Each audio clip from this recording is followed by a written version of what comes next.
G'day, I'm George Christensen, former Australian Member of Parliament, and I'll tell you what, on the 3rd and 4th of March is the Church and State Summit. It's coming up very quick, and you want to book your tickets. It's going to be a great event. It always is.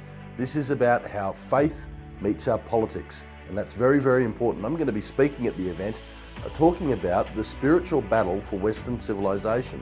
What are the battlefronts, and what are our marching orders? That's very important for us as Christians.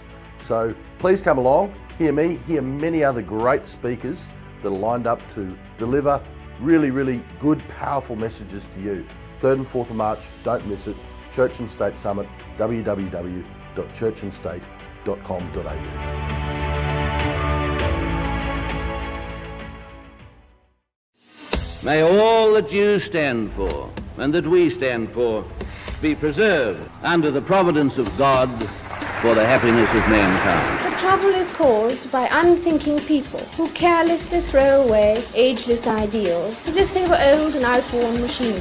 But it is the values of individual liberty, equality before the law and the supremacy of people over the state to which we can always with confidence return as a powerful and uniting force. Australia is not a secular country. It is a free country.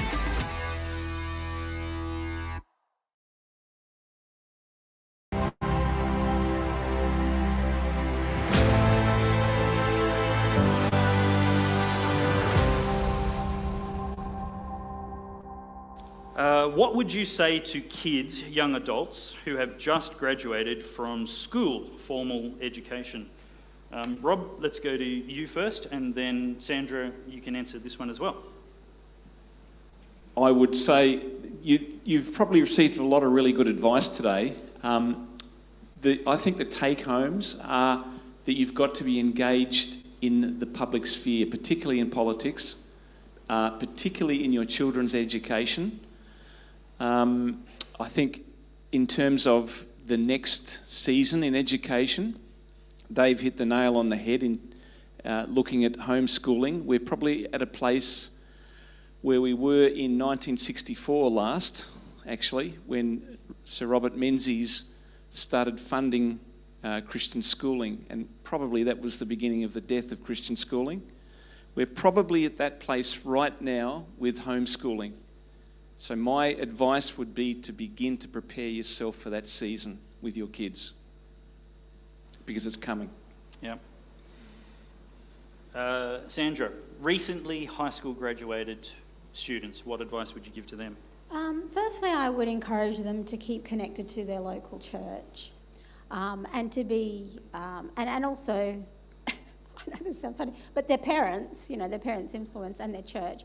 And another suggestion I would have that sometimes it's good to take a gap year and maybe even do like Bible college for a year or some mission work or something to, really find out who you are, what your call is, and to really spend some time sort of strategizing for your future before you go into a profession. And also, I run apologetics courses, so they're just small courses about how people engage with the big issues in the world, because as Dave alluded to before, when people go to university, there's about 75% or something lose their faith in the first year at university. And I was sort of, in that environment myself, and I found that a lot of Christians didn't know how to apply their theology and their beliefs and their faith to the real world. And so when some professor gets up, who's super intelligent but very anti-God, it's very intimidating for young believers. So I would say prepare yourself spiritually, and there's many ways you can do that, but one is to do a gap year or Bible college or some courses or whatever, and just seriously keep connected to your church. Yeah. So if you are having problems, and people are sort of, firing you with questions about your faith and you feel really ill-equipped to deal with it, you can at least go to your pastoral people, other mentors that can help you. I think the ACL program for young adults is phenomenal preparation, worldview bulletproofing. There's 2 conferences I'm planning next year. One of them's got firm plans underway with consultation with a bunch of education professionals, and that is to actually teach or to explore ideas about how do we transition from the government-funded and even the mass schooling model, even without government funding, how do we transition from that to parents' education and doing a conference about that next year? Because I get unraveling the nest, unscrambling the egg is really hard for some people. It's wonderful to talk about this, but, just homeschooling suddenly is very intimidating, daunting and challenging. Trust me, I've done it. I transitioned my kids to homeschooling very late in their educational careers, and I promise you it's tough, and I have full sympathy for how tough it is. And I also don't want to say that that's an excuse for not making it a priority and important. Sacrifice is needed to save our children, let alone the future. But something else, I just had this idea, a God idea, is I actually want to do a conference. It's got to be a day at least, where I actually want to do it for 18 to 25-year-olds, or even high school to 25-year-olds. And it's all about that. Advice for life. Here's what nobody told you. Here's what nobody told you in school or uni, or nobody will ever tell you. I mean, for a start, how do preferences work? The last time you got civics education was on a Year 6 excursion to Canberra. What kind of preparation is that to be active thinking, involved, participating, influential leaders of the next generation? Nothing. That's a drone. There's so many things. Finances, how to buy a house, how to avoid bad debt, how to understand your fertility window and not think that marriage is a prison for women. I mean, there's so much stuff that our kids are being deprived of that's fundamentally important primary education for them, and where they should be getting it is from the church, and certainly from Christian parents. Either of you want to quickly contribute to that question? What advice do you give to a school leaver? I would say to a young man that you need to aspire to be a husband and a provider, and to a young woman you need to aspire to be a wife and a home manager. And you need to create a culture in your home that is in step with the Word of God and resistant to the culture of the world, where the culture of the world speaks against the Word. And if you create that center of Christian culture in your home, you'll have a much stronger base to create a culture of a Christian culture around you and the world around you. Part of the reason why the church fails in the modern world to replicate its culture is partly what Dave has said, which is about the fact that kids are being taught in a secular system, but it's also because the husband and the wife are both functioning in the workforce, just creating income for their boss. Now, the husband is to create income to provide for his family, to provide his wife with the resources to create the culture in the home. Have you ever read Grimm's fairy tales? Have you heard of it? Grimm's fairy tales? You're like, why is Matt bringing up Grimm's fairy tales? Because in German it's called Kinderundensmensch. You're like, what does that mean? It means children and family tales. And the Grimm brothers wrote it as a collection of stories, many of which are Christian. Pick it up and read it, you'll see. For women to teach their kids to transform in the home and pass the culture of Christian German culture down in the home. And that's why they created it. And this is the way the Christian world used to think. And we stopped thinking like that, and the culture overtook us. And there's a reason for that. It's Topher here. I'm incredibly excited to be a speaker at this year's Church and State Summit. It's being held on the 3rd and 4th of March in Brisbane, Australia. You can get your tickets at churchandstate.com.au. I think it's going to be a really, really important, almost like a seminal year, because the church in Australia is faced with some really critical decisions, some critical moments in our history. And I'm going to be talking about the issue of idolatry and the fact that I believe the church has fallen into the mistake, the sin of worshipping the government and letting the government dictate our faith to us instead of just worshipping God. There can be no more important topic than that to discuss, and that is exactly what I'll be discussing at this year's Church and State Conference in Brisbane, 3rd and 4th of March. I hope to see you there, churchandstate.com.au. Dylan. Yeah, I was, as I mentioned before, I was a high school teacher, so I know I resonate with what Dave's saying about the gap that young people get when they're in school. I mean, there was an exception when they came into my class. Occasionally we'd talk about things like the history of money and gold and silver, and I try my best to try and bring some of the real knowledge that they need. But from a Christian perspective, I'd be telling any young person now what the verse I mentioned when I was speaking before, which is from 1 John chapter 2, verse 15. Do not love the world or the things in the world. If anyone loves the world, love for the Father is not in him. For all that's in this world, the lust of the flesh, the lust of the eyes, and the pride of life is not of the Father, but is of the world. And the world is passing away in the lust of it, but he who does the will of God abides forever. I think one of the things that we need to understand as young people, and I've got a 22-year-old daughter, so I'm speaking from experience here, is that there is a requirement to be separate from this world system. What we saw happen over the last few years was that people tried to hold on to their life. And I've got to admit that when I saw a young person, it's harder for them. Their life is ahead of them, you know. And I know you guys would resonate with that. You know, there'd be people who did not want to have this medical intervention, but they felt like they had to if they're going to keep their place in the world. And if you haven't got a position in your heart where you're separate from this, that you've got an eternal perspective and not a temporal one that we're passing through, well, then you can be tempted and fall away. My daughter, and incidentally, Dave, my 5 children were all homeschooled. And I believe your children are homeschooled too, Matt. Yeah, I'm on the team. Yeah, you're on the team. So, you know what? I was just speaking about this on the way out to this conference today, so it's interesting. I didn't know Dave would be touching on this. But we made a decision many, many years ago that my wife, who is also a qualified registered teacher, would not work. We forgoed that income so that she could be the primary teacher of our children as they grew up. Brilliant. And we're seeing the fruit of that. Our decisions have consequences. It's meant financially, it's created a consequence financially, but I'm so happy we're able to invest in our children. My daughter, who is 22, graduated the day that these mandates took place in Queensland under this Palaszczuk government, and she had a choice to make.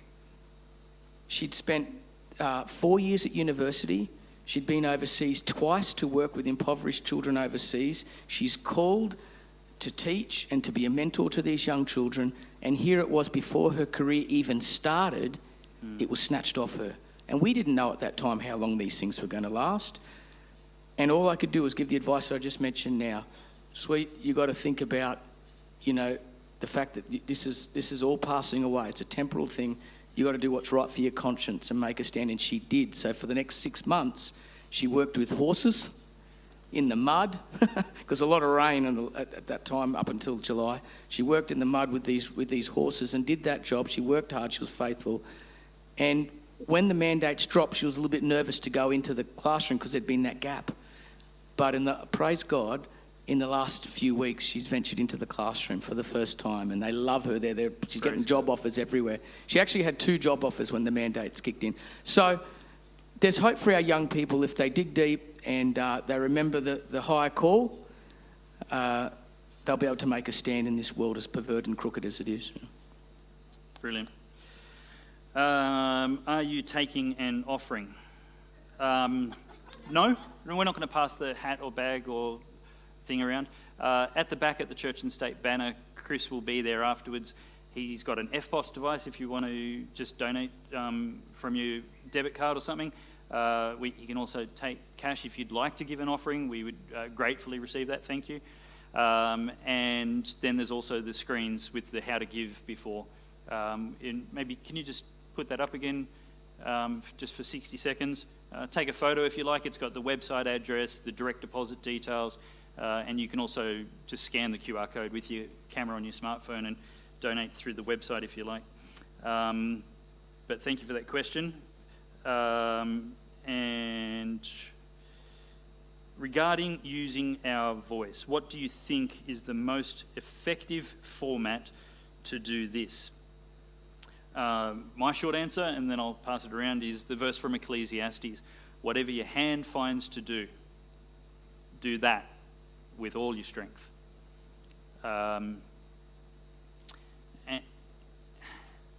I'm going to give a longer answer than just that verse. I once found out Billy Graham's Sunday school teacher's name, but I can't remember it. But how important was he? And when did he figure out he was important? Whatever your hand finds to do, do it with all your strength. The key is faithfulness, not results. Don't measure your results, measure your faithfulness. The results, I mean, yes, you have to be concerned with the results. Don't be silly, you know. Jesus said to the good steward, you know, go and get me a good return. He didn't just throw it at a dartboard with his blindfold on.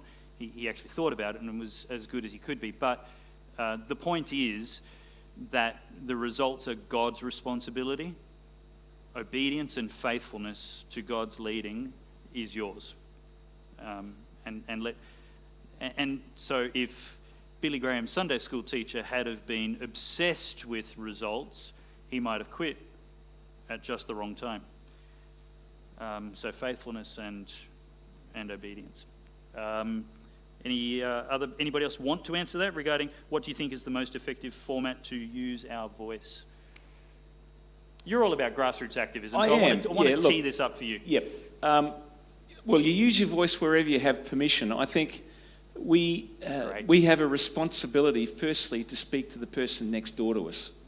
And we've been enlightened to a certain extent. If we've been in churches most of our lives, which many of us in this room have been, we're really without excuse. The first point of connection should always be the person that's closest to us and the one who's given us permission to speak. So I would always advocate for that. I think it's a bonus when people have the ability or the facility, if you like, to speak at a higher level than that. That's always a privilege to do. And so by all means, wherever you've got a platform to do that, you definitely use your voice, but please don't forget your next door neighbour. Yeah, I'll just add, I agree with what you've both said. I would just suggest that you start little and you start now. So you start to use your voice wherever you are, just as Rob has said, like to your neighbour, to your, your community, your family, wherever you are, because everyone does have a voice, and to do it now. Like there's never a good time to start. And then if you start using your voice little and now, God takes you on a journey, and He teaches you along the way how to do it better, through your experiences, what works, what doesn't. And you get stronger and stronger, and you get more courageous and confident as we speak, and people respond, and you go, wow, I thought everyone hated the gospel. They don't. There are a lot of people really hungry to hear the truth. They really are. I remember one, just a quick little anecdote, when I was at university, and it was actually on abortion. I was doing a subject on, what was it called? Can't remember, but anyway, we had to do a paper on abortion. Every single person in the room got up and did their paper, and it was all, for abortion, and all the readings were for abortion. And of course I did the complete opposite, and I sourced my own things and everything. Right. And I spoke up and I gave it, and I was like literally trembling in my boots. And then afterwards, oh my God, it caused such a furor. 2 law students wanted to debate me afterwards. The professor said, that's fantastic, Sandy, that was so logical and everything. I just don't agree with your conclusion. But it just really, but I went home and I was so surprised because I was so scared to do what I did and in that environment. And yet I was, pleasantly surprised to see people's good reaction to that. So just start with whatever you're comfortable with. There'll never be a perfect time, and then the Lord will just grow you and tell you how to be, wiser with your words, and to know when to speak and when to shut up, because that's important as well. And He will lead you. But just start wherever you are. Just start, and start now. I'm going to move on, not get everybody to answer every question so we can get more questions. And this one I want Matt to answer as a pastor. How are we as the church going to address the challenges of many adverse reactions appearing due to the dangerous vaccine push? Seems like many in the mainstream media and government refuse to address, and sadly many churches are not speaking out on it.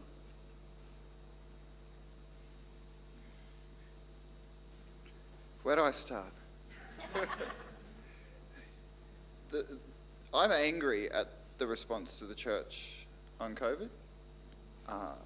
In general, in Australia, it was pathetic because they acted in so much fear. And when I say that, I need to, and I've said this at other public conferences, I fell for the fear at first as well, I'll admit that.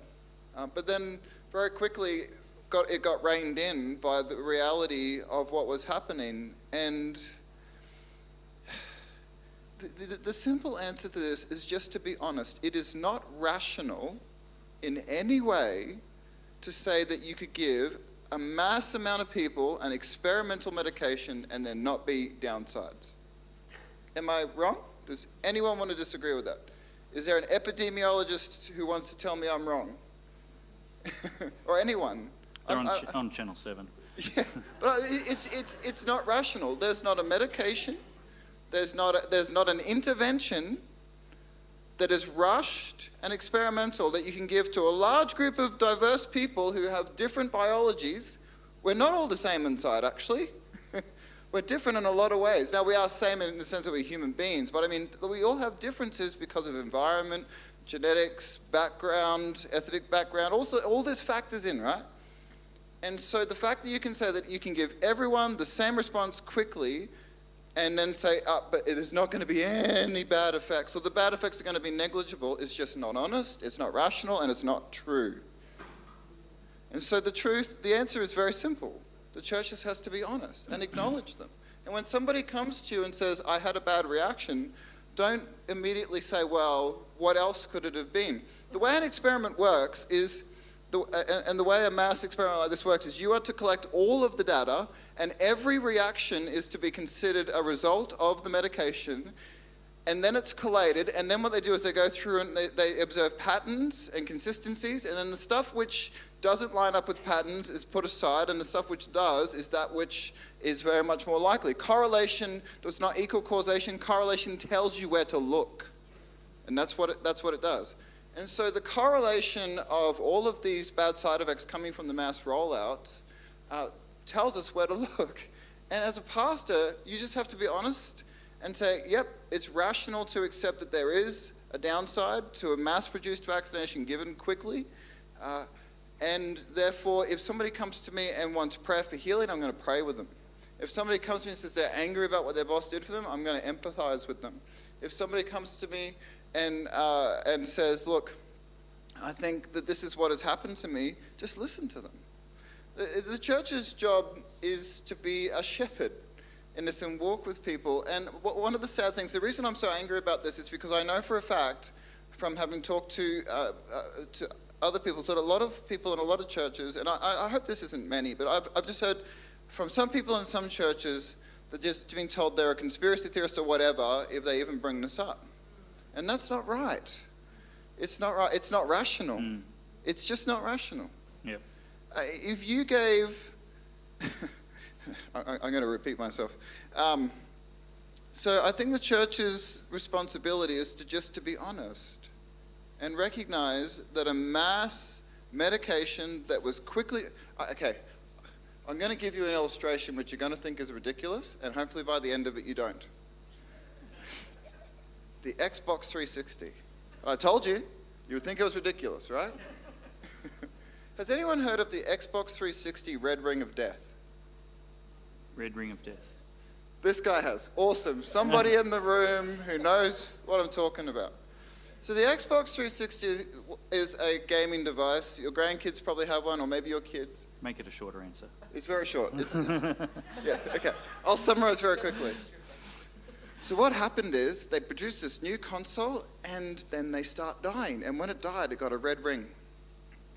And the estimations of how many of these console dies was 20, 30, 40, maybe even 50%. They died in such large measures. What Microsoft started doing is giving people a guaranteed warranty. We will just replace it. We will fix it. Now, that was produced by Microsoft in about 2005, 2006, right? It's a simple computing device. It was experimental. A new technology, right? Now, I'm not saying the same thing happened with the vaccine. What I'm saying is it's not inconceivable that a new technology could have downsides that they weren't expecting, and we know that to be a fact with new creations. That's what I'm saying. Dylan, what about, and I feel like this question is for me and I really want to answer it, but I'm just a generous guy, so I'm going to share. What about instead of pulling our children out of schools, parents are active in school involvement, etc., and regularly check in with their kids. Is home education really the only answer? What about working to change the system from the inside out? I've got to be gracious here. I've been in that system. If you're talking about the state high school, I've been in both actually, private and state. And I've had people tell me, okay, there's a couple of philosophies that go on. If I put my children in there, they can be evangelists, they can outreach to their friends and so on. I look at the parent and said, you couldn't do it at your age right now. I see what goes on in there. I've been in classrooms, I've seen Christian kids, I've seen pastors' kids in front of me. If they could see, they don't know that I know who they are, but if they could see what I could see as the parent, what was going on with their peers and so on, their hearts would break. And my heart was breaking. I felt like I was the eyes of Jesus in there. I grow tomato plants and do bits and pieces. A small tomato plant gets staked until it's strong enough to, withstand the elements and so on like that. We think we're going to put our children into a system and they're going to stand and they're going to be an evangelist and all this kind of thing. I would challenge you to think this. Really assess your motives properly. The Bible says, all the ways of a man are right in his own eyes, but God tests the spirits. People say, I'm going to put them in here. They've got a certain laptop program. It's great. I say, I've said this to parents. I've taught in that school. I've been in that school. The laptop program isn't what you need to be thinking about right now. But mum and dad are both working. They've got a mortgage and they're justifying it to put their children in there. That's the reality. I'm not pulling any punches. This is just how it is. So this idea that you're going to check in on your kids, look, they're in there for 6 hours, say, 9 till 3. They haven't just got their peers that are influencing them, but they've got adults that they look up to. And they're going to be going a whole direction, a certain direction, and you as the parent are going to be trying to, in the certain time that you have, to shape them in a different direction. Now, the kid comes home. They've got homework to do, dinner's going to be on the table after that, then everyone's a bit tired doing dishes, whatever. You're going to get a very small amount of time with that child after the whole day, right? Then on the Saturday, they've got soccer, they've got sport, or you're doing stuff as a family. Then on Sunday, you go into church, you put them in the Sunday school program, you think, why doesn't the Sunday school produce men and women of God? What's wrong with them? Think of it like this. David, the great king of Israel, and how he was a man after God's own heart and restored the covenant there in Israel. Do you think for a moment he would ever say to the people, look, there's a gap that we have with our children. They're not learning as much as the Philistines. I propose that we take them down to the Philistines and they educate them by day, and in the afternoon we'll go and pick them up and bring them home. They can teach them all the skills about sword making and stuff that we can't teach them.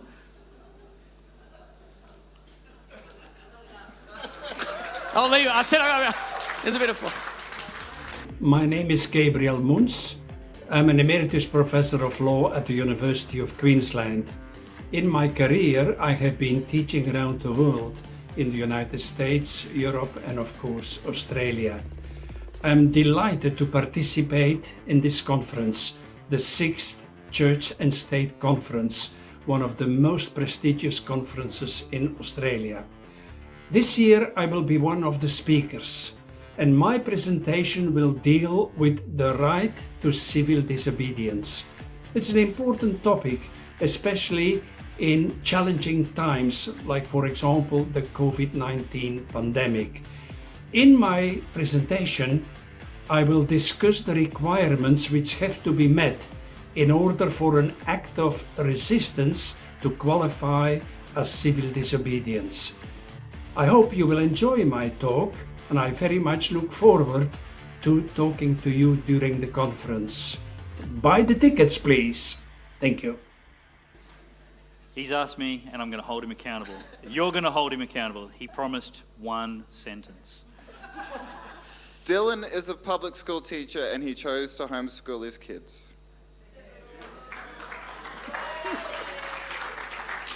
At the cost of my wife's income for however many years. Charles, just stand up.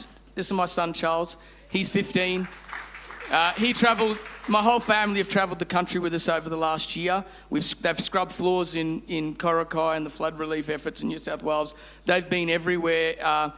And I think they're a testament. A lot of people look at our family and our children wherever we go, and I just have to point to the Lord and also really point to the fruit of homeschooling and investing in them. We know our children.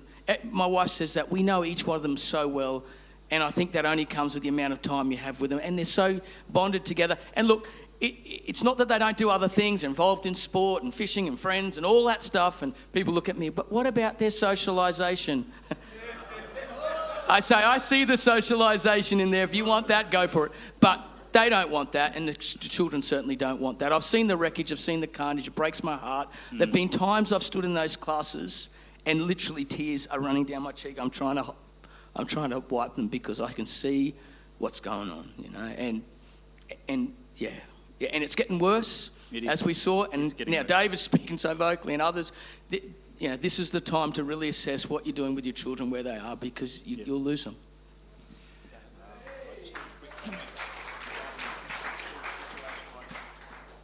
Give me 1 second. On what Dylan said, what about the social life? In the late 80s, early 90s, I was a kid, and it was cliche.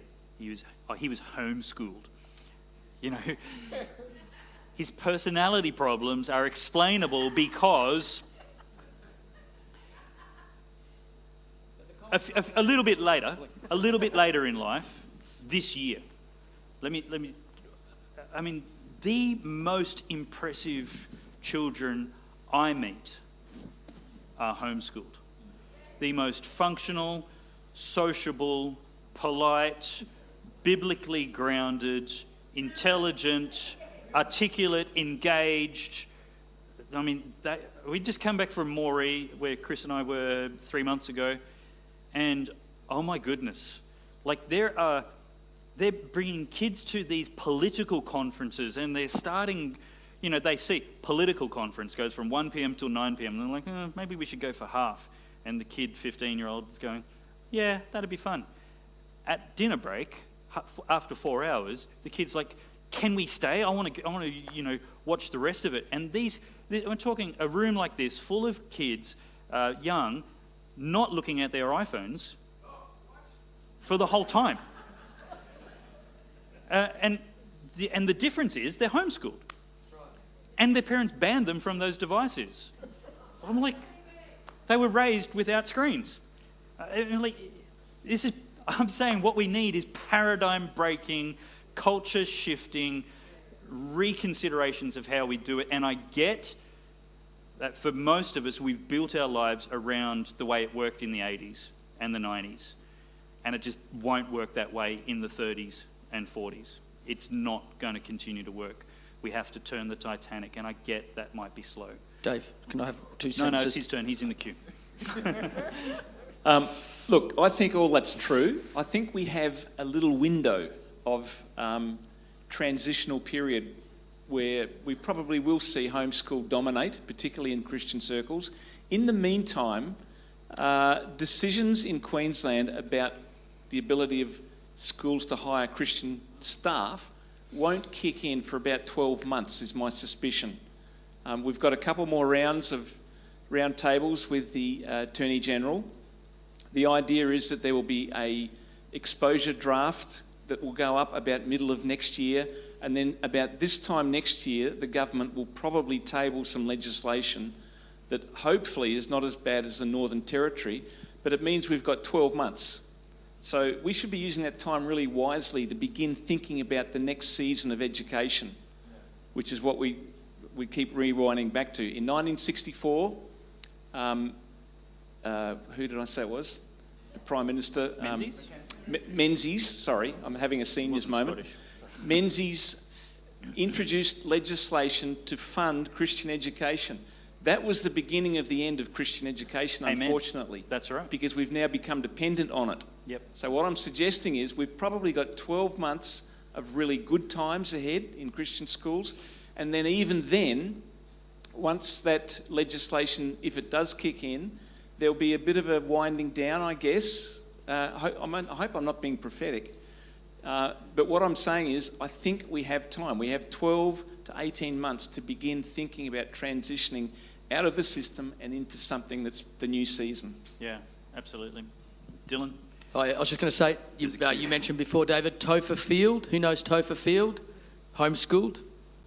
Okay, it's a product of homeschooling. The other thing I was going to say is to talk about socialisation. We'd visit a church, and my homeschooled children were trying to say g'day to the other kids there, and they're on their phones, you know. So who's socialised and who isn't, you know? Yep. So for a long time. Turn the mic off. Short. Very short. I just want to also say, build on what Rob said. I'm a big believer in Christian schools. Like, we've said a lot in favour of homeschooling, and obviously I'm a big fan of it because we're doing it. But the reason we actually chose to do it was because my wife had to work for us to afford to put our kids in private school, and she was a school teacher, so we just cut out the middleman. But private schools serve a good purpose in society, and I don't think we should just surrender them. No. I agree with Rob. Fight for them, because they do a lot of good for a lot of families. Yep. And I've seen kids come to faith in private schools. I've seen the gospel preached in good in Christian schools. I don't actually, even though everything we've said about homeschooling, I agree with, but that doesn't mean we should surrender. And I can think of some good reasons why parents might choose that instead of homeschooling, and they need to be free to have that choice, and it should be a Christian choice, and the government doesn't have any right to take it from them, and Amen. It's wrong for them to do that. Amen. And so I just wanted to say that because I agree with what Rob's saying, and this transitional phase should be let's make them pry it from our hands phase. Yeah. That's my encouragement. Yeah, I agree. I actually went to, so I mean, you can have different names, but I think the best way to call it is a homeschooling co-op. For 4 years, years 7 to 10 basically, I was in a small school which was run by a church. Somebody had a farm and they built a shed, and the parents basically donated and gave, but it wasn't a school. There was like 20 students between kindergarten and year 12, and everybody was homeschooling just in the same place, and they hired a teacher between them, and they homeschooled with a teacher. Maybe you don't have to have a teacher. Maybe you could have like a remote teacher who visits, not somebody on permanent wages. But the point was the church community did it. And here's the thing. Every person in that school, like my parents, knew the home life of every student I was engaging with. There's a point at which that's not possible with a mass school. Even if the environment is perfectly sterile, morally speaking, and a really great kingdom-oriented place, the children coming in there, if you've got hundreds of children whose home life you don't know, that's a lot of influence over 12 years that you're not quality controlling. So we just need to shift this and reconsider, and I hope nobody feels condemned. What I want you to feel is challenged, inspired, and enlightened as to a need for recalibration of the way we do things. I would be heartbroken if anybody felt condemned by the messages we're preaching. So if you're hearing that, please try and reinterpret it through what we're trying to be inspirational and motivational and helpful, not pouring scorn or anything like that. Another question, how can a regular Christian make an impact in political matters? Political matters. We seem so insignificant in the whole scheme of things. The first thing I want to say to that, and there's two things, one is perspective and one is answering the question practically. The first one is an outworking of the word be faithful, and what I said before, outcomes are God's responsibility, faithfulness is ours. And that is God is sovereign. And anybody whose eschatology, understanding of end times, leads them to a position of inaction and apathy is reading it wrong. And you can do that with any kind of eschatology. So let the understanding of the kingdom of God and God's will coming drive you to participate, even yet knowing that what is prophesied must be fulfilled. That doesn't relieve you of action and salt and light. You must intervene. So here's what you can do in the seeming insignificance. And if you want to understand insignificance, understand God's sovereignty. It's like, what will be, ultimately. And that's not que sera flippant, like I just said. We're obliged to be involved. But let me tell you, I began this ministry after a number of years of significance in the Liberal National Party in Queensland. In my federal electorate, in the 2010 federal election, I helped a Christian man like me get elected into federal parliament, and he's still there. I was with my skills in graphic design and video marketing and so forth, I was in the inner campaign, quite significant and involved, until I just couldn't be anymore. And I helped get him elected.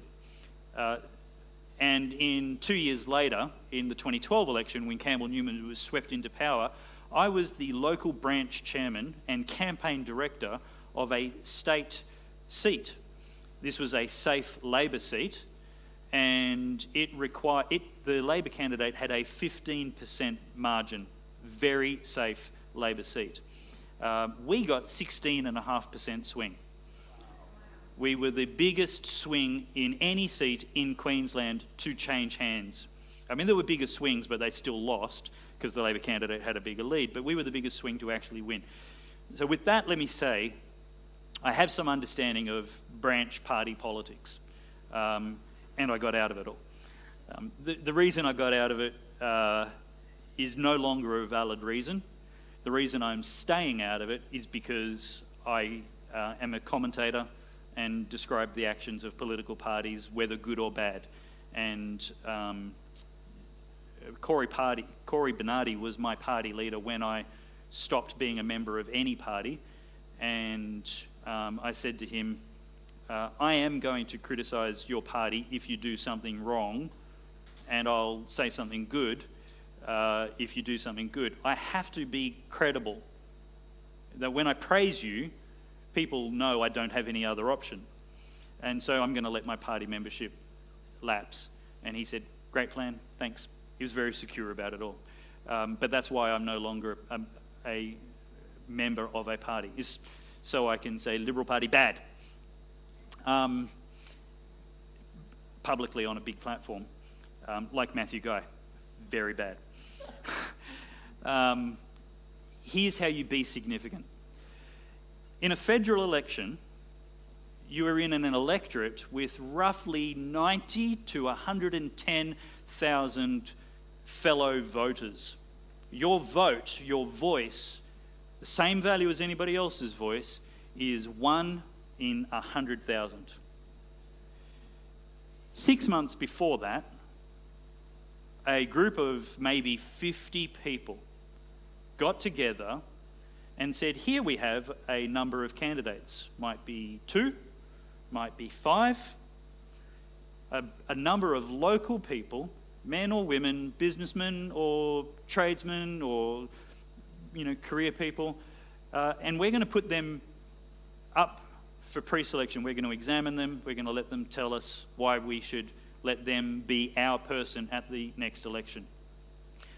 I know of many, many stories, real stories, not hypotheticals, real stories, where a great, godly, righteous candidate was defeated in a group of 50 people by 2 votes.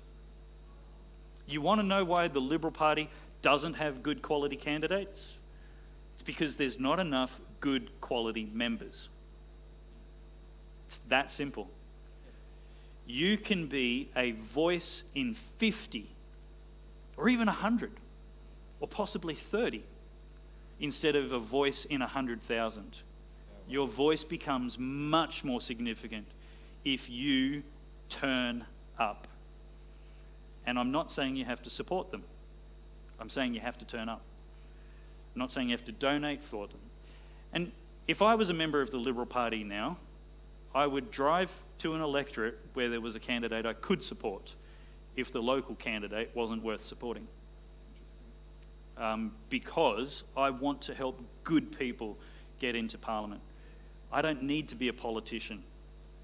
What Australia needs is an army of people who want good politicians, who are prepared to get off the couch. Dylan teases me because I non-stop talk about the problems of people who prioritise lawn mowing on election day. Like, turn up. How could your lawns be more impossible than the future of the nation? Volunteer and help the most righteous candidate you can find to win. Your lawns will wait till Sunday. Then I turn up to his house just before the election and his lawn's all done. And I say, who's been working on their lawn, Dave? Like I said, he teases me about it. It's a metaphor. It's a metaphor, though, for the fact that you have to vote, you have to turn up at a voting booth. Why can't you stick around for 2 hours and help? Everybody can make a significant difference, even if you're not a member, even if you're a Kiwi and you're not allowed to vote. In fact, one of the things that got me involved in this in 2016 was the 2016 election. And in that, I was helping out the Family First Party. And my daughter helped me from dawn till dusk. And she was shy, she was short, she was 13 years old, and she probably got 20 votes that day because she turned up and she was faithful, and because I brought lollies. That's the motivation for a 13-year-old. I think loving your neighbour is a sufficient motivation for us here.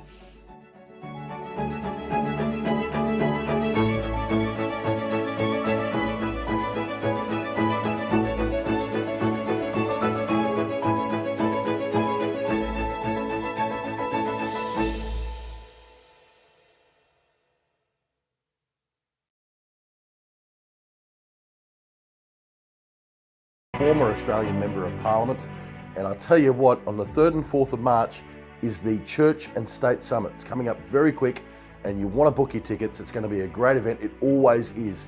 This is about how faith meets our politics, and that's very, very important. I'm going to be speaking at the event talking about the spiritual battle for Western civilization.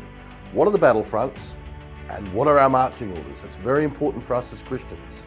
So please come along, hear me, hear many other great speakers that are lined up to deliver really, really good, powerful messages to you.